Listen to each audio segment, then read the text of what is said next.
Welcome to Pagan Coffee Talk, a traditional Wiccan podcast where we will discuss topics affecting the pagan community from a traditionalist perspective. The topics we discuss are picked from our magical hat and the discussions are unscripted. The talks will be led by Lady Keegan, second degree priestess. She's joined by Lord Chase Knight Smith, elder and high priest of third degree. Pagan Coffee Talk is brought to you by Life Temple and Seminary.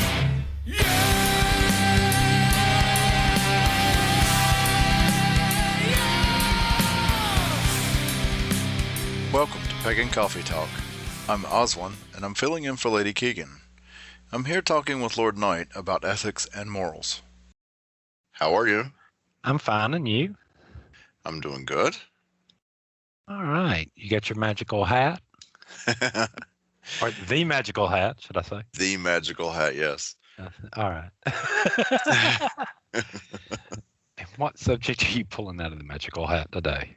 Today we have ethics and morals. Thought you might like that.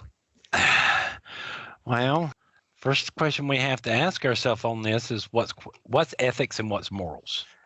Well, let's see. According to Webster Dictionary, morals are concerning or relating to what is right and wrong in human behavior. Or 2, based on what you think is right and good. Or 3, considered right and good by most people, agreeing with a standard of right behavior. Ethics is considered, according to Cambridge Dictionary, is the study of what is morally right and wrong, or a set of beliefs about what is morally right and wrong.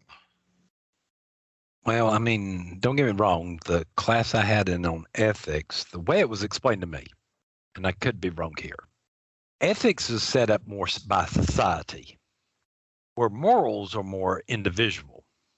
To give you an example of what I mean like this, you have 2 kids raised in a house with alcoholics. One might not drink at all, and the other one might.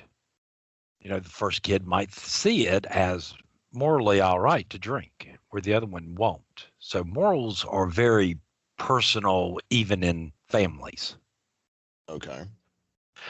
All right. Where ethics, I think, well, ethics do affect our morals, but that's more from our society, what we learn from our parents, from churches, from our religions, from school, and stuff like that. Now, to me, ethics can be more easily changed into laws versus morals.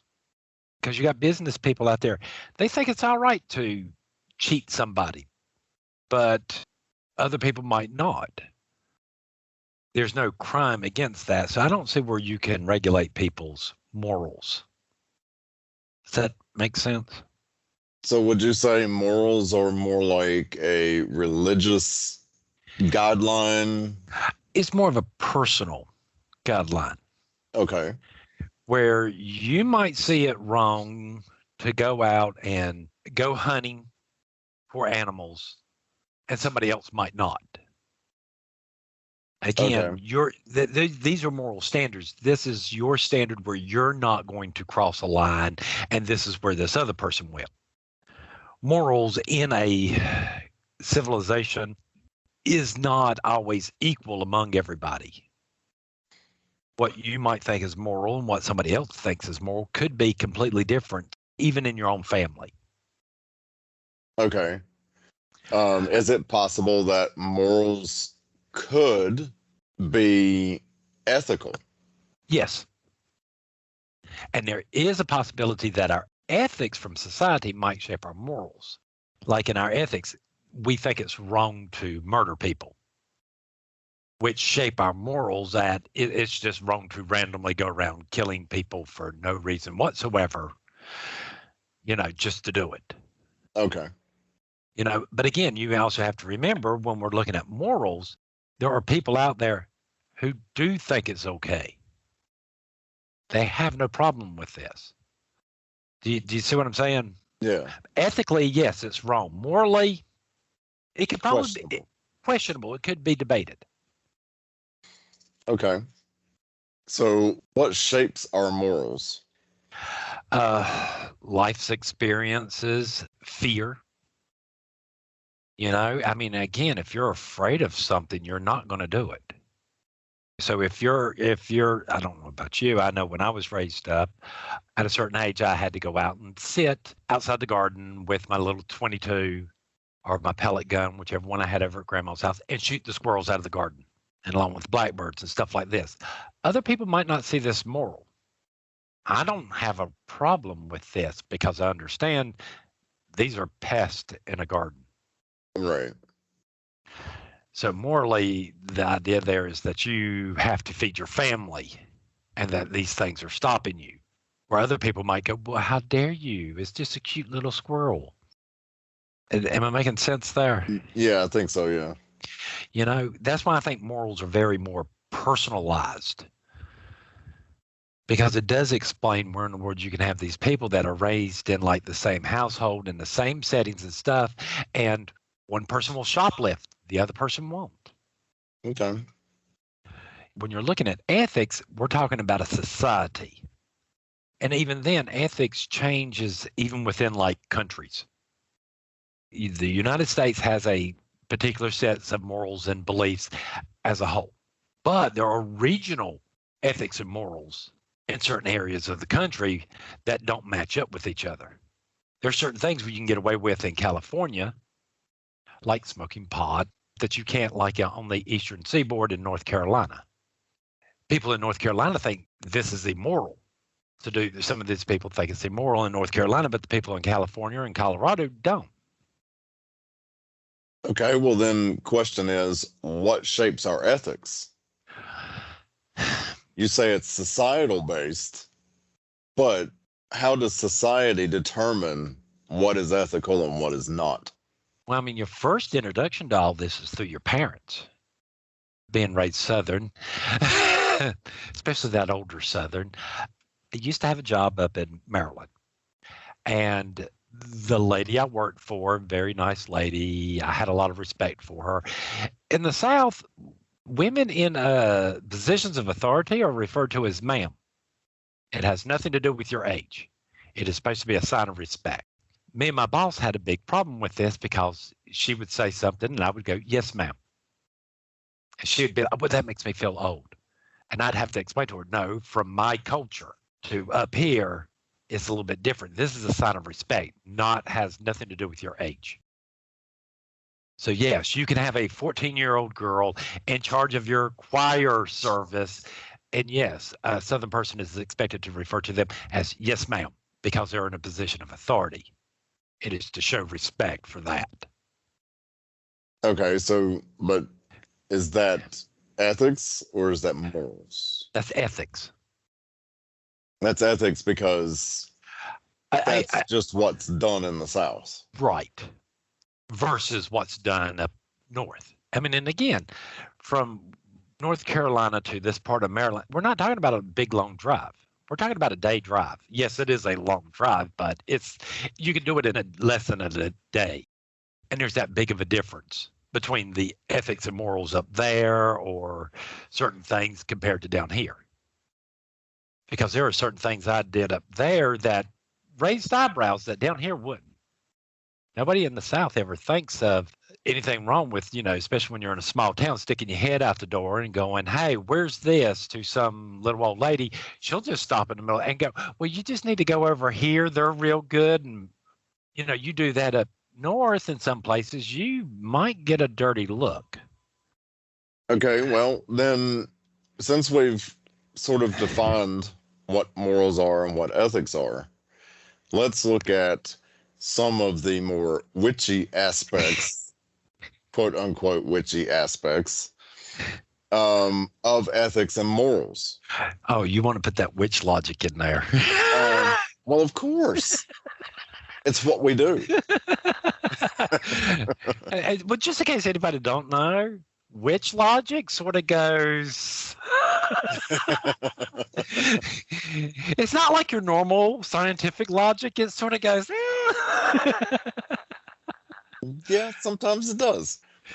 All right, but no, I mean, let's look at some of the aspects of witchcraft, like keeping your word.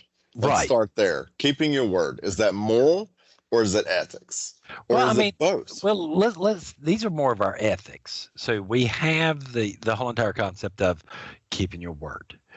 We also have the ethics and morals of being responsible for one's actions. We also have, the concept of balance as part of our ethical framework.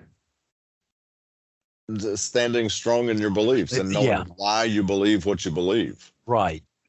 These things are important. But from these few concepts, we get a lot of stuff from these. But again, are these morals or are they ethics? These or are would they be both? These would be ethics that could affect your morals. Okay. Well, let's start with keeping your word. Okay. Let's delve into that a little bit. All right. Well, first of all, you got to understand, why is this concept important to us? Right? And again, could be wrong, but here's my theory on it. The first spell, the first magic we ever did was reach into the ether, take an idea, and communicate it to someone else. When you start to realize how powerful this spell or this type of magic is, it changes the whole entire world. When you look at animals like dogs and other pack animals that work together, they have to sort of figure it out for themselves, how to work as a group.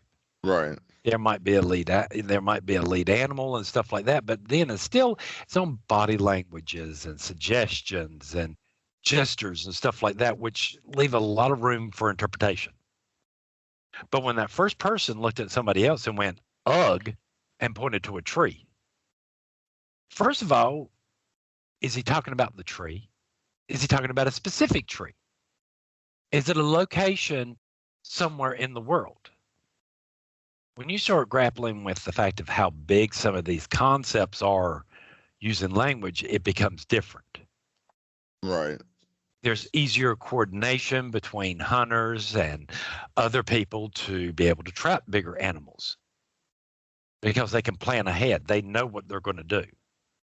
Most pack animals don't. They do, but they don't. They do it from instinct, but this is different. This situation's different from the last time we caught a deer. Right. So again, this becomes important to us. So we have to keep our word. If we don't, none of the spells or anything we do, from casting circles to, celebrate with the gods to casting spells, aren't going to work. So this is not adaptable to your situation. This is just something that you need to do. Right. Because again, how are you going to cast a spell for anybody? How's anybody going to have any confidence in you when you're sitting there going, oops, that spell backfired, or that spell didn't work? I mean, I'm being honest. We are supposed to be priests and priestesses of the religion. We're supposed to give out wisdom. And how can we give out wisdom when we don't even know what in the hell we're talking about? Exactly. And if we sit there and tell you, hey, we're going to call you in 5 minutes, that call comes. Right. Even if it's just to say, look, I can't really talk at this time. I need to call you back at a better time when we can have this discussion.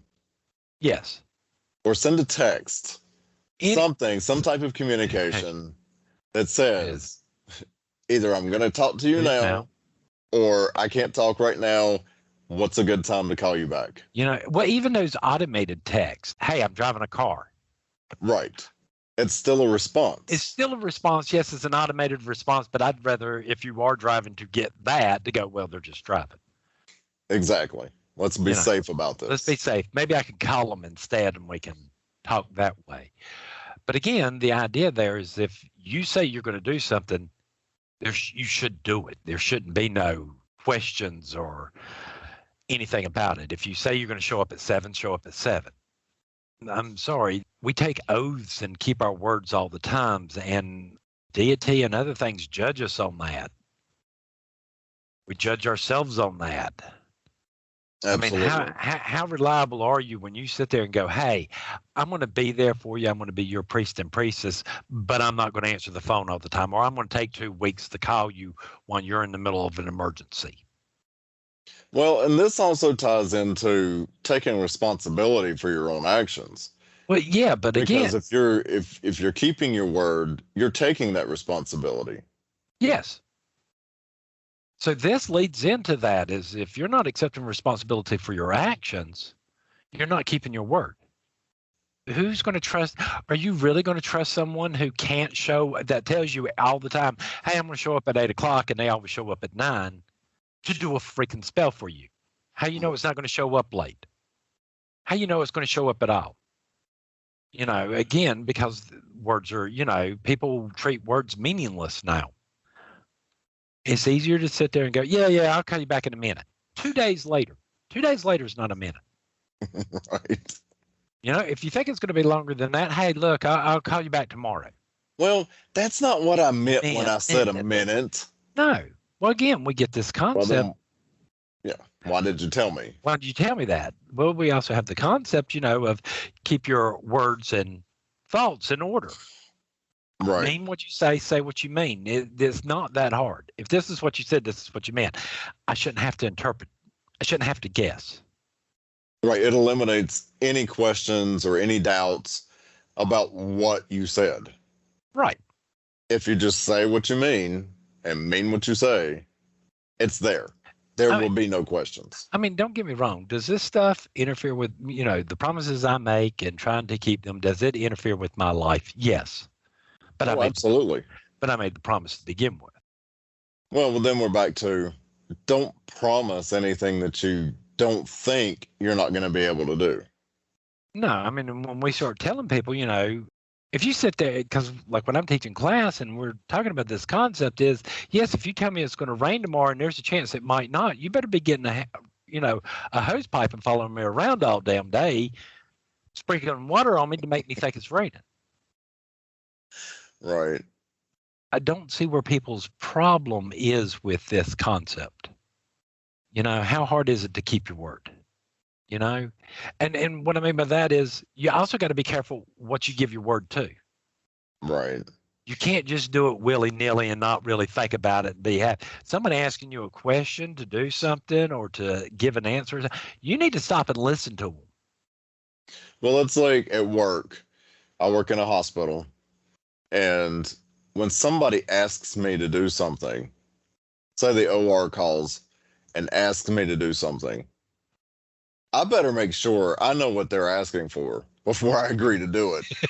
Because it could be something I have no idea what it is. Well, I mean, I've had one of them jobs where for many years where my job was something else. Right.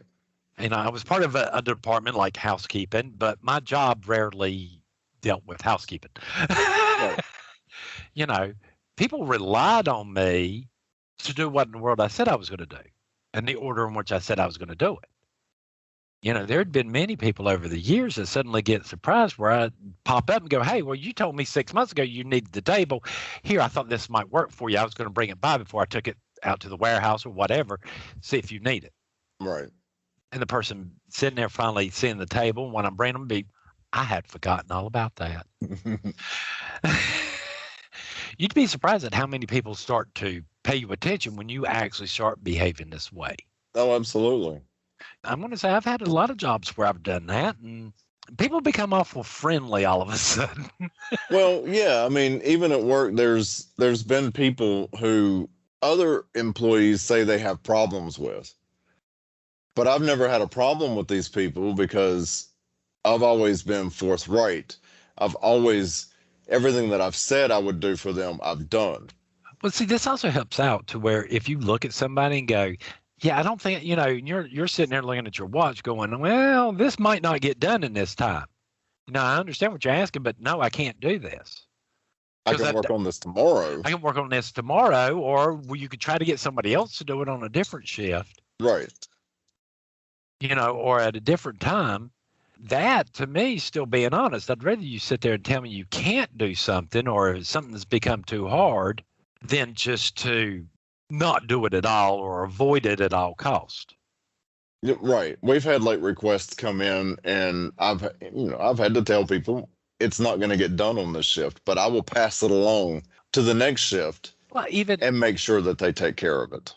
Well, even in temple, we'll get requests, hey, come bless my home and blah, blah, blah. And we're in Texas. Right. I'm sorry, we're a little itty bitty temple, and I don't have the money just to buy a plane ticket to go out to Texas for a couple of hours to bless your home. I can't promise that. And I'm straight up and honest with these people. When you come into class, I flat out tell you, hey, I'll teach you a way. What you get out of it, again, is you. Right. You get your 13 classes and, you might get initiated, you might not. I just think it's easier when you're doing that, where you sort of tell the truth. Oh, absolutely. Because then you're not having to constantly remember, what did I tell this person? Right. What did I tell this person over here versus that person over there? Well, once you start living that way, it also becomes easier of, I promise this person I will do this, to keep that, because again, it's in your head that this is not like something you do in 5 seconds flat. Right. You didn't promise them it would be done right away, but you did promise them it would get done. Right. Or you didn't promise them that you could do this, but you promised them that you would try. And you explain your limitations to them. If you're just upfront and honest, it saves a lot of headache in the long run. Yeah. And it helps you keep your word in the long run. Because a lot of people, I'm sorry, you get jaded, because how many times do you show up for coffee and somebody don't show up? Right. How many times you hear, hey, yeah, I'll come and help you move. And then when it comes down to the day, oh, no, my dog's sick. What? Excuse me? But then when the shoe's on the other foot, like I said, I've known a lot of times where I've had to leave or stop wanting what I'm doing to go do something else because I promised I'd go do it. Right. It might not be the most convenient time. It's usually not. I can think of some really bad places I've been, stuff I was doing, and oh yeah. And people start showing up for class, and you're like, this is not really a good time, but damn it. I told them I was going to do class at this time, so therefore, certain things, other things have to wait. Right. And it's not just the fact that they're at the door, and going out there and telling them, well, we're not going to do class today, or come back in 20 minutes. Right. Can you just go up the road for a few minutes? Maybe stop, get something to eat. Come back. Come back in about an hour. It doesn't work that way. Again, you told a student. Right. This time, they showed up at that time. They expect things to start at that time. Because you said so. So you literally have to drop whatever else it is that you were doing. Well, so let's think about this in the pagan community. How much effort do you think it takes on my part to keep my mouth shut when you show up to a witchy or whatever event, and there's supposed to be something going on at a specific time, like ritual, and you're there and you're standing there, mouth gape, ready to start, the whole 9 yards, and everybody else is just nowhere to be found. Right. But yet you're sitting there with a brochure that says, hey, ritual will start. The opening ritual for this gather will start at this time. Right. And then it's 15, 20, 30 minutes, 45 minutes later. 5 hours later. Or it just doesn't happen. All right. Okay. And then you're supposed to be casting circle. You can't even tell us what time to show up for circle. The half circle, how in the world are you going to facilitate that spiritual thing? How in the world can you sit there and say, yes, this is what we are doing as a group with our abilities? How am I supposed to believe you? You can't even show up on time. Right, because that is a very spiritual thing. And yeah, again, if you don't have this ties in with, if you don't have your spiritual life in balance, nothing else falls in place. Right. Which is another one of our Well, and again, just like, we talked about spirituality and mundane. hence the reason we separated, because yes, when you go into the spiritual, it puts you more into that chaos and random. Time for these people that stay in this type of state is irrelevant.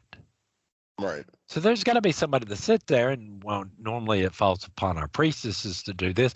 It's the priest's job to go, hey, it's time, you got 5 minutes, ritual is about to start. Get your stuff together. And there shouldn't be an argument there. You're the priestess, you said you would do this, therefore you are. Right, but I'm of the belief, and I believe you are too, that you can't spend all your time in the spiritual realm of things. Oh, you no. have to come back. You have to ground. You have to be in this world. So you have to operate in this world. So you need to spend time in this world. It's not going to go away. It's not going to make it any easier. Would we all just love to spend time in the spiritual realm? Of course we would. It's so much better. But we can't. No. We have people to interact with. We have things. We have responsibilities. Priests and priestesses have responsibility, and no, you can't be. There are times that we have to, as a priest, that I got to put off what I want to do, spiritually or not, to help somebody else out. Right. I get texts and stuff. Hey, you busy? I got a question. So, go figure. Right. So I'm about out of coffee. Oh, good, because I'm out of coffee too. I guess when we come back, we'll finish the ethics and morals talk. Sure, yes. All right. Thank you for listening to Pagan Coffee Talk. I hope you join us next week. We travel down this trodden path, a maze of stone and mire. Just hold my hand as we pass by a sea of blazing pyres. And so it is the end of our days, so walk with me till morning breaks. And so it is the end of our days, so walk with me till morning breaks.